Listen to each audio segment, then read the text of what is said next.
Boa noite. No mercado editorial brasileiro, o setor de histórias em quadrinhos é o que registra maior expansão. Com trabalhos altamente criativos, os quadrinhos brasileiros estão hoje entre os melhores do mundo. Algumas histórias são tão bem desenhadas que só podem ser vendidas no exterior. Há também quadrinhos anárquicos e até mesmo repugnantes. A criatividade e a ousadia dos quadrinhos brasileiros. Este é o nosso assunto de hoje.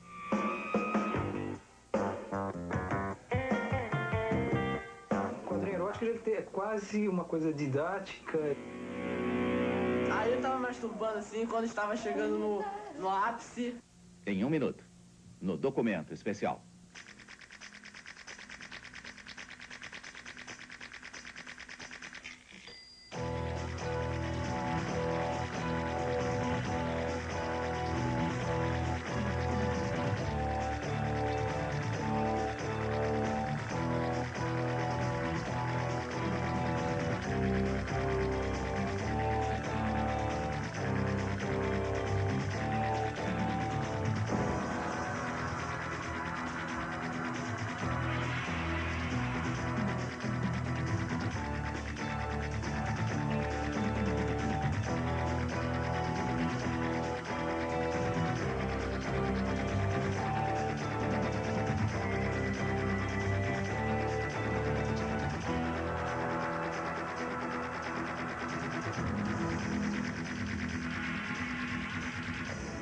O mercado mundial das histórias em quadrinhos vem se modificando bastante nos últimos anos. Cada vez aumenta mais a venda de revistas dedicadas especificamente ao público adulto. Mas os grandes campeões continuam a ser os quadrinhos infantis. E aqui, a brasileiríssima Turma da Mônica já supera em vendas os personagens de Walt Disney.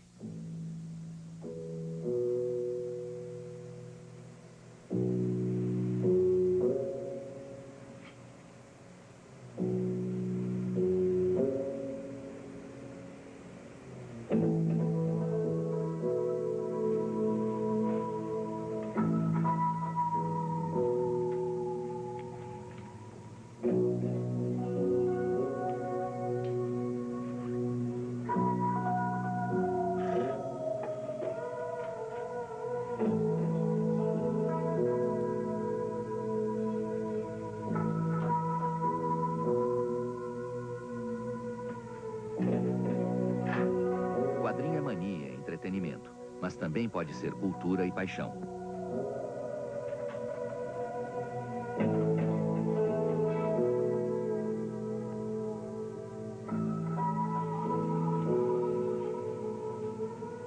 Síntese de todas as artes, a história em quadrinhos atinge hoje todas as faixas de público, especialmente o adulto. Quadrinhos de terror que tornam ingênuos antigos personagens como Frankenstein ou Drácula são hoje criados em série por exigências do mercado. Quadrinhos altamente eróticos são consumidos em massa por ávidos leitores, saciando desejos inconfessáveis e fantasias sexuais. Até mesmo quadrinhos anárquicos e escatológicos são vendidos aos milhares. Mas o grande campeão do mercado continua a ser o quadrinho dedicado ao público infantil. Crianças de classe média consomem tiragens acima dos 100.000 exemplares por mês. Esse mercado milionário é dominado por Maurício de Souza, o criador da Turma da Mônica. Apoiado em uma estratégia de marketing bem definida, Maurício produz as revistas mais vendidas, superando com larga margem os personagens de Walt Disney. Apesar dos quadrinhos infantis serem os mais vendidos, o grande fenômeno do mercado são hoje os gibis para adultos. Enquanto todas as linguagens artísticas estão se adolescentizando para ganhar um novo público, para conquistar o público, todo mundo preocupado com a ausência de gente no cinema, então querendo ficar mais pop e tudo, os quadrinhos estão ficando cada vez mais adultos.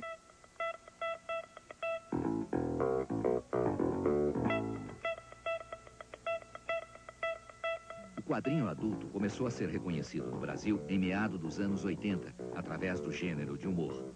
Os três amigos, Laerte, Angeli e Glauco, com sua irreverência e acidez, conquistaram o público nas páginas dos principais jornais do país e logo partiram para as bancas com revistas próprias. Na verdade, né, quem começou, deixou um espaço em branco foi o Enfio na época, né, com o Fradinho. E o Angeli, depois de muito tempo que não tinha mais nenhuma revista assim de impacto assim dentro do mercado, né? O Angeli retomou esse mercado com o Chiclete Banana. Tem uma ligação entre quadrinho adulto e quadrinho de humor que eu acho muito característica do Brasil. A gente tem feito revistas de quadrinho que são, na verdade, uma decorrência da linguagem de humor. A gente trabalhava com cartoon e passou a trabalhar com quadrinho.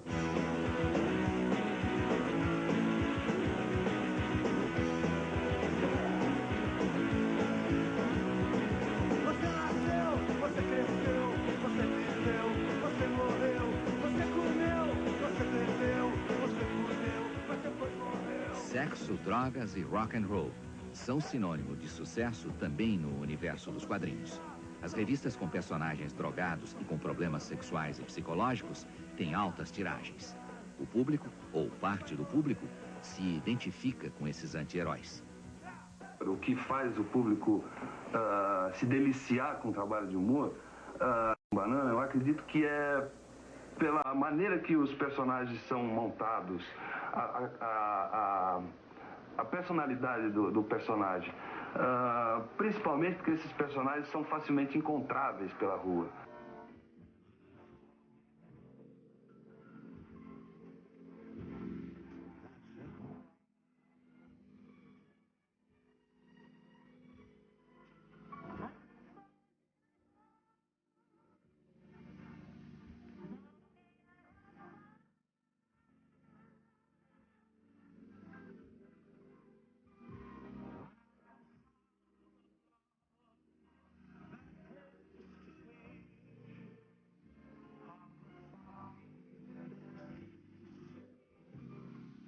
O Dom Jorge está batendo numa porta de uma festa, aí o cara dá uma festa, né?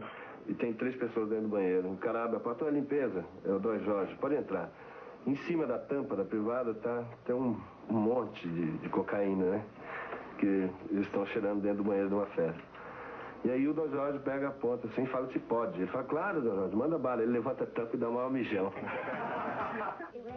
Personagens ingênuos como Mickey Mouse servem de inspiração para autores brasileiros como Fernando Gonçalves, criador do Níquel Náusea, sucesso de público e de crítica.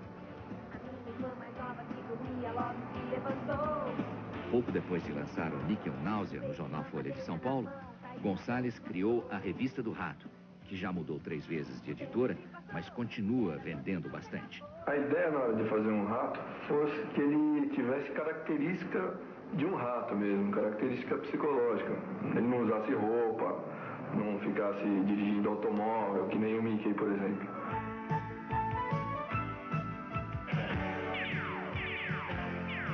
Às vezes muitos amigos decoram um avião de combate, provocando ataques, disparando mísseis de amor.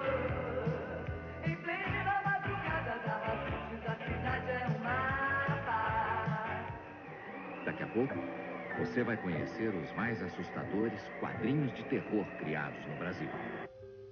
Você vai ver também os quadrinhos eróticos brasileiros, que fazem sucesso desde que foram lançadas as primeiras criações de Carlos Zéfiro, o grande pioneiro.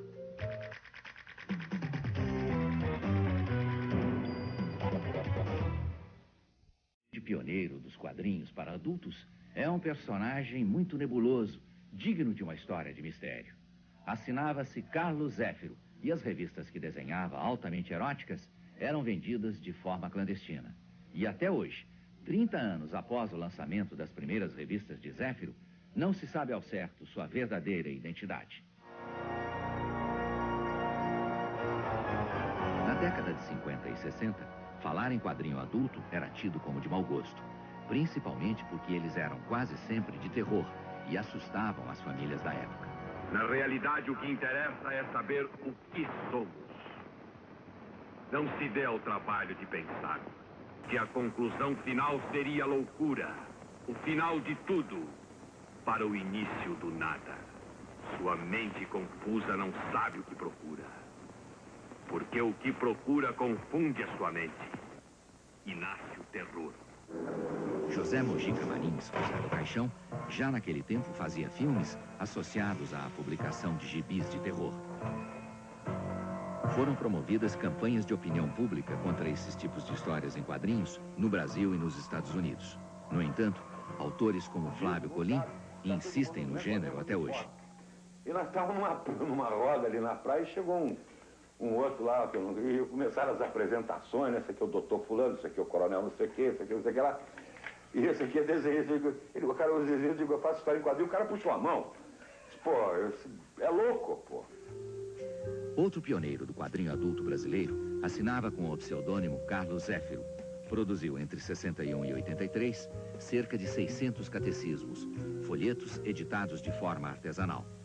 As histórias de Zéfiro detalham todas as posições possíveis para o sexo, às vezes exagerando em certos detalhes.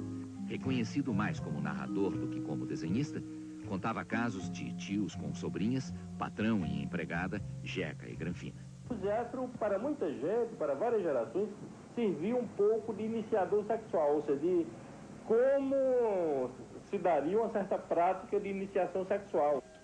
Já foram escritos alguns livros sobre Carlos Zéfiro. Suas histórias são imitadas pelas novas gerações, mas até hoje sua identidade permanece como um grande mistério. A curiosidade sobre Carlos Zéfiro é tanta que já surgiram vários desenhistas tentando se passar pelo criador do quadrinho erótico nacional. Um dos falsos Zéfiros é o desenhista Eduardo Barbosa, que costuma dar entrevistas assumindo a autoria dos desenhos. O Hélio Brandão, a pessoa que editou o Zéfiro, que distribuiu o Zéfiro, né, é um livreiro, como é sabido por todos, tem um sebo na Praça Tiradentes, no Rio de Janeiro, aqui no Rio, e ele é o único contato real que se tem, que se sabe pelo menos, nessa relação, ou seja, de um cara com o próprio desenhista, né? O livreiro Hélio Brandão, que publicava as histórias clandestinas, cobra caro para revelar a identidade de Zéfiro. Se eu pudesse botar o Carlos Zéfiro com você, aí eu digo, é tanto. Nós podemos conversar a respeito. Qual é o preço que você oferece? Apenas o senhor, sem o Carlos Zéfiro, apenas uma entrevista com o senhor. O Zéfiro foi criado. Eu queria lançar revista pornográfica. Aí criei um desenhista. Não vou dar confiança para um cafajeste como você. Eu sou uma mulher séria. Eu não quero. No final da década do surgimento da pornochanchada, houve uma verdadeira explosão de quadrinhos eróticos nas bancas de jornais que repercute até hoje. Embora tragam uma tarja proibindo a venda a menores de 18 anos, esses quadrinhos são entregues a quem tiver dinheiro para comprar.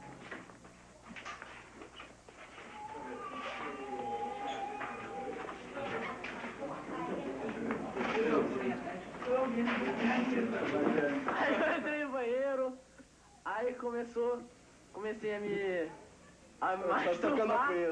masturbar. Aí eu tava masturbando assim, quando estava chegando no ápice, quase batendo na porta. Como é que é? Vamos sair daí, por favor? Vamos sair que eu tô apertado, meu amigo. Vamos sair daí. Vai no banheiro, pô! Na minha casa aconteceu exatamente isso. Ele comprou às escondidas, né? Tem o dinheiro, ele foi lá, comprou, escondido debaixo dos colchões. E, casualmente, um dia, numa das nossas remexidas dentro de casa, eu vi aquela tonelada de revista. Falei, caramba, o negócio agora já está começando a esquentar aqui. O quadrinho erótico brasileiro, eu acho que na maior parte das vezes não cumpre a sua função, que é render uma bela punheta. Porque a função da pornografia, já dizia Jorge Bataille, é o orgasmo, certo? Então, se não leva a um orgasmo decente, não serve para nada. Eu deixei de fazer erótico, foi por uma questão assim de princípios, né? Uma questão de cabeça mesmo. Eu fazia antes o erótico para sobreviver, né? E fazia assim com um sentimento de culpa. E a primeira oportunidade que eu tive, então eu deixei de fazer. Ao contrário de Rodval Matias, Franco de Rosa e sua equipe não têm vergonha ou sentimentos de culpa por fazer quadrinhos eróticos. Pela editora Nova Sampa, Franco produz e publica vários títulos mensais com grande aceitação. O quadrinho erótico é quase uma coisa didática, ele mexe diretamente com as pessoas. Então, ele é diferente do quadrinho de super-herói, onde o quadrinho de super-herói ele realiza as fantasias das crianças, né? Talvez em termos de voar, ter superpoderes e tal, mas a pessoa não vai exatamente imitar um super-herói, né? Enquanto no quadrinho erótico a pessoa vai tentar até fazer exatamente o que está acontecendo ali nos quadrinhos. Daqui a pouco, você vai saber por que os melhores desenhistas brasileiros só conseguem editar seus trabalhos no exterior. Você vai conhecer também os quadrinhos mais pornográficos do país.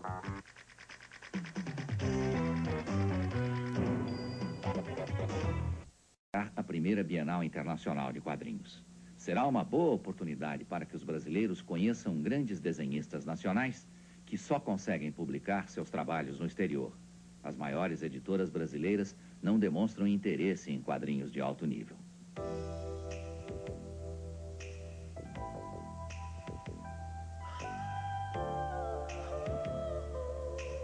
Uma grande parte da produção brasileira de quadrinhos não é conhecida pelo público porque não chega às bancas ou livrarias.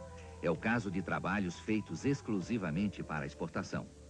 Histórias como as de um grupo de bandeirantes no século XVI, por exemplo, encontram no exterior um público interessado no exótico Brasil. As grandes editoras brasileiras consideram arriscada demais a publicação desse material. Um Batman que atinge, não sei, 100 mil, 200 mil leitores nos Estados Unidos, atinge mais uns 80, 60 mil no Brasil. Com isto, o custo, digamos, de uma página, o custo de um filme pronto, de uma duplicata, é muito inferior ao custo de você pegar uma arte final, fazer a seleção, criar o filme e imprimir. Nessas grandes editoras, os caras que estão fazendo, que estão cuidando da parte de quadrinhos, eram caras que estavam fazendo figurinha, e aí, por um lance burocrático, passaram para cuidar quadrinho, não entende do que estão fazendo, e não estão, assim, interessados nisso. A gente é muito colônia ainda, né? Uma coisa de... O cara que monta a estrutura, ele está acostumado a ganhar dinheiro porque ele compra o material de fora e publica aqui. Mas ele está esquecendo de uma série de coisas que vão dar muito mais dinheiro, que vão render muito mais, e que é criar aqui e vender para fora, exportar, né? São os tubarões voadores. Eles surgem repentinamente. Tubarões voadores! Sua caixa craniana esculpida num único pedaço cartilaginoso forma uma estrutura poderosamente sólida. Luiz G. é o autor mais importante do quadrinho brasileiro. Reconhecido internacionalmente, aqui sempre teve dificuldade de ser pago de acordo com o valor de seu trabalho. Talvez porque mostre a violência da cidade brasileira, ou talvez porque só faça quadrinho arte, Luiz G. permanece praticamente desconhecido em seu próprio país. Eu fui com o meu portfólio, fui lá fazer um contato com eles, né? E um dos assistentes foi me receber na porta e falou assim, não, a gente não entra, não, vamos dar uma olhada aqui mesmo, tal, não sei o que, aquela coisa já, né? Já está mais perto da porta de saída.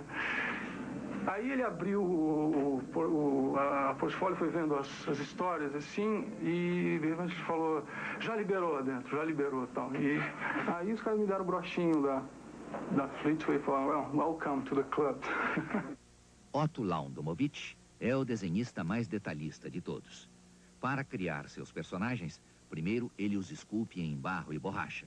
São personagens, né, que você cria, do desenho passa pela terceira dimensão, extrapola e vira quadro também, vira tudo, né? Quer dizer, aqui tem vários. Aqui são meus parentes, né? O segundo momento é a página em lápis, para depois copiá-la em nanquim. No final, Otto coloca as cores. Seu trabalho foi para a França. Com o que se paga no Brasil, ele não cobriria nem o custo do material gasto. Lá fora que está primeiro o bom pagamento, que está o lucro mesmo, né? Quer dizer, não seria uma coisa que tu faria amadoristicamente, você faria com o intuito mesmo de grana, de se dar bem e poder ter família, ter filhos, vamos dizer, né? Quer dizer, não é brincadeira, né? Atualmente, Otto tem trabalhado em cinema, na confecção de storyboards. Desenhou os últimos filmes de Hector Babenco e Walter Salles Jr. Teve um problema lá no filme que o índio desce e tem o lance do paraquedas, né? E ele parece que teria que ser um deus descendo do céu. O que eu fiz? Eu até fiz um desenho um pouco melhorado. Eu fiz ele descendo, ele vem aqui, abre a porta, vai descendo, o vento, vai... E ele cai. No que ele cai, o sol é de meio-dia, bate uma luz por cima do paraquedas. O que o paraquedas fica aparecendo? Fica aparecendo para a visão, depois lá embaixo, dos índios, um deus. Assim como os quadrinhos feitos para exportação, os quadrinhos dos fanzines também não chegam ao grande público brasileiro. Sua distribuição é feita através de um circuito alternativo pelo correio, formando uma família postal que se estende pelo Brasil e até pelo exterior. Esse aqui, por exemplo, é fanzine só de música. São Paulo é o estado que mais concentra fanzines no país. Lá existe um verdadeiro movimento. Os pioneiros Flávio Calazans e Paula Prata, da cidade de Santos, no litoral paulista, fazem quadrinhos inspirados em projetos anarquistas e libertários. Então essa é a transa, você alguma coisa te desperta, aí você encontra uma outra pessoa que também está pensando em uma coisa, quando você vai ver, todo mundo está pensando igual, e a gente acaba fazendo um fanzine juntos. Esse aqui é o Guerrilha que a gente recebeu, é um fanzine, não tem nome, porque é bem guerrilha mesmo, explicando como é que se faz uma carta-bomba, como é que se faz um coquetel molotov, como é que tortura, tal, carta-bomba, E tem uma gíria de milico no meio. É uma parada, não sabemos quem fez, que a gente recebeu sem remetente, tá?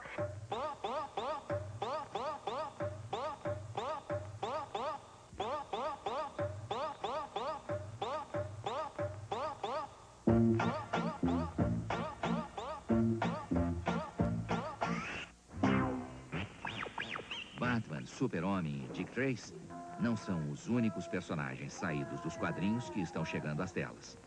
O Homem de Preto, personagem criado pelo fanzineiro Emir Ribeiro, da Paraíba, seguiu o mesmo caminho. Uma produção amadora, tal como os fanzines, premiou o Herói Justiceiro com um longa-metragem de 2 horas de duração. Mas a principal criação de Emir é Velta. Os numerosos fãs da super-heroína de 2,20 metros de altura e que emite raios de força por todos os orifícios do corpo, vão ter que aguardar a próxima superprodução de Emir Ribeiro, que segue uma tradição de 30 anos de quadrinho da Paraíba. Toda pessoa que trabalha com quadrinhos sempre sonhou em pegar um personagem daqueles que ele cria e transportar para a tela. Daqui a pouco, você vai conhecer os quadrinhos da Dundum, que causaram uma crise política em Porto Alegre. Como é que com Vanguarda tu te atreve a colocar uma revista com essas cenas de alguém dando uma trepada numa porca? Você vai conhecer também quadrinhos repugnantes, que as editoras recusam, mas acabam sendo editados. Sua criatividade não tem limites e abrange todo tipo de temas, alguns verdadeiramente repugnantes. Quase sempre são quadrinhos marginais, que circulam fora do mercado tradicional e dificilmente podem ser encontrados nas bancas de jornais.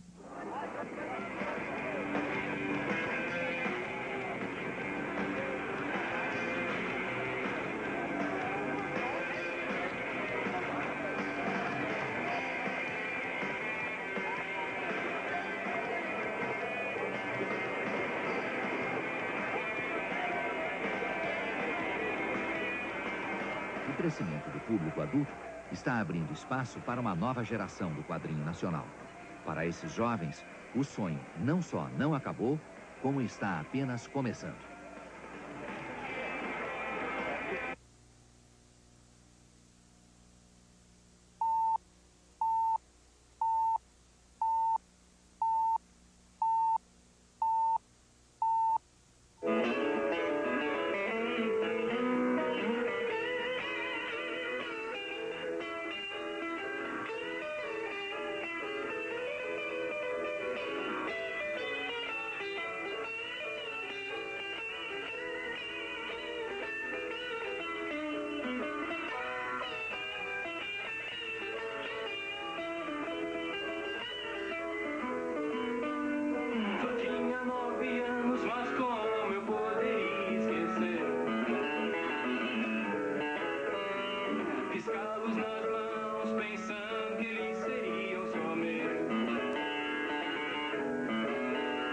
Titia que estou pra chupar os seus peitinhos durinhos.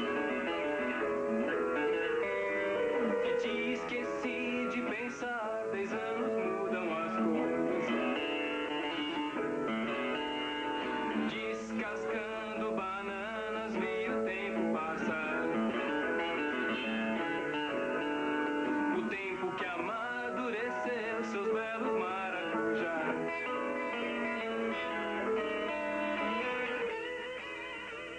Uma espécie de Robert Crumb brasileiro e principal representante do underground paulista, Marcati é o autor dos quadrinhos mais porcos e nojentos. Sua estética mistura sexo e escatologia, sem nenhuma possibilidade de aceitação pelas grandes editoras.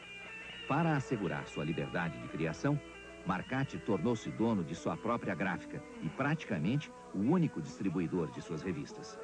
Nunca teve lucro, até mesmo porque essa jamais foi sua intenção. Faz esse trabalho marginal há quase 10 anos. Seu universo retrata tudo que considera que há de mais desprezível na humanidade.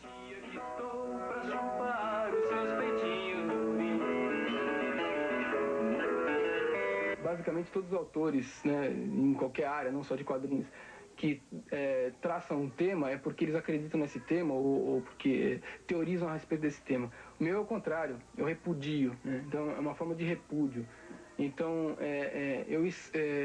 eu gosto de escrotear essa relação humana. O ser humano ainda não se descobriu enquanto relação humana.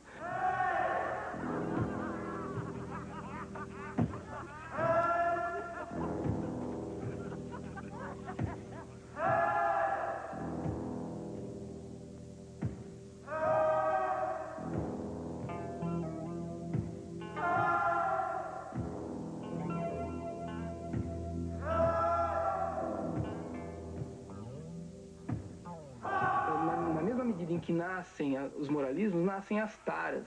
E quanto mais moralismo, mais taras. Então é uma relação sempre oposta. Então, para mim, eu chuto o pau da barraca para todo lado, entendeu?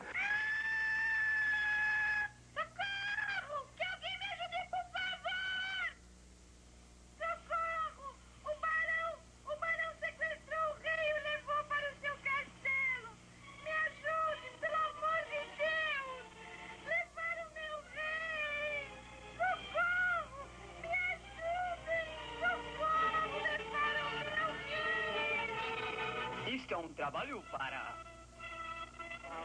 Super Bunda Mole! Agora que estamos a sós, meu caro rei.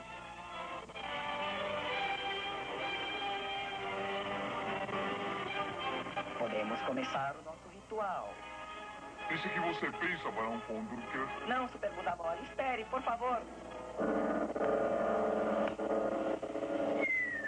Vossa Majestade pode sorrir satisfeita. Eu livrei do terrível, Barão. Sorrir o caralho, Barão e eu nascemos um para o outro. Você, seu broxa, que é o vilão nessa história. Nunca mais encontrarei uma piroca como a dele. Vou me juntar ao meu querido Barão.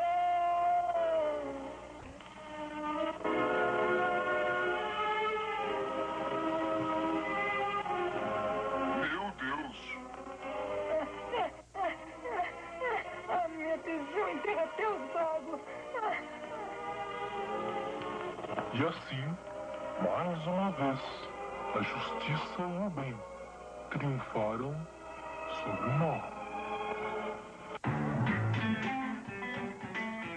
Em Porto Alegre, a efervescência cultural da juventude passa pelo rock e pela vida noturna, pelos quadrinhos e o cinema de animação. Lá, a arte das novas gerações tem um ar de desafio às normas estabelecidas.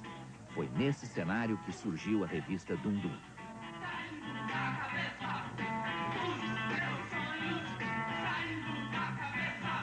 Bom, eu situo a Dum Dum dentro do contexto de Porto Alegre como uma reunião, mais ou menos, de todo um trabalho que vem amadurecendo, assim, de quadrinho, de animação. Tem uma mistura com a animação, o pessoal que faz música, que são artes, linguagens complementares. Criada por Gilmar Rodrigues e Adão Iturros Garay, a Dum Dum foi impressa com papel fornecido pela Prefeitura de Porto Alegre. Alguns vereadores indignados tentaram até tirar a revista de circulação, acusando-a de pornográfica.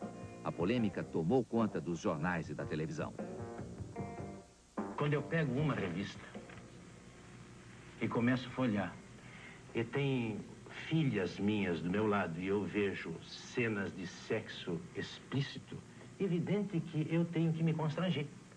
Agora, se os senhores entenderem que isso é pregar moral de cuecas, isso é o meu caráter. Eu sou assim, eu acho que dentro da minha família eu não posso ter esse tipo de intimidades para coisas escabrosas. Só isso. Eu esperava mais de um homem que tinha uma postura mais de vanguarda, um homem que se propõe em sintonia com a proposta de esquerda. Eu vejo o senhor muito em sintonia. Nunca se fez vanguarda neste país com pornografia. Eu estou falando em bom gosto, em vulgaridade.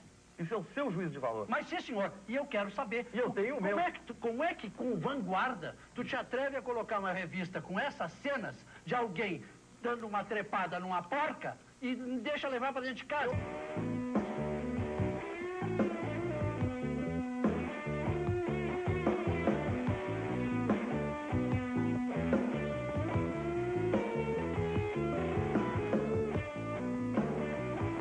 Se não tivesse ali o logotipo da Prefeitura, da Secretaria Municipal de Cultura, quer dizer, não teria acontecido nada disso, né?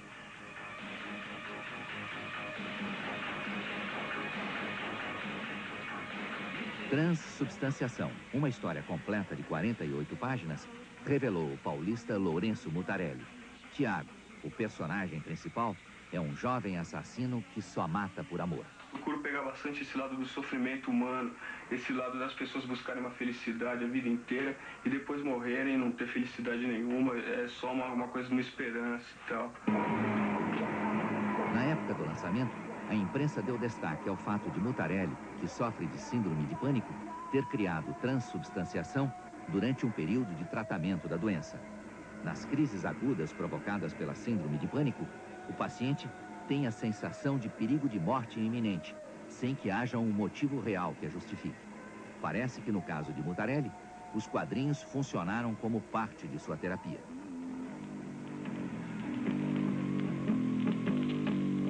O que poderia parecer a morte para mim foi meio um renascimento. Por que tantas pessoas, a despeito de todas as dificuldades, podendo usar seu talento em atividades bem melhor remuneradas, lutam tanto para poder criar uma página cheia de quadrinhos e desenhos?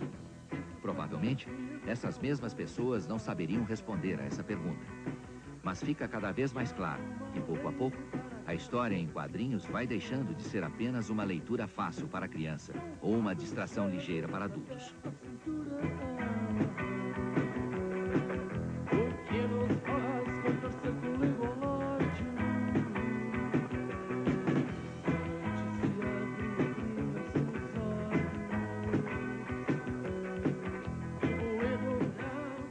Daqui a pouco, você vai começar a conhecer as máfias urbanas que tomaram conta das grandes cidades.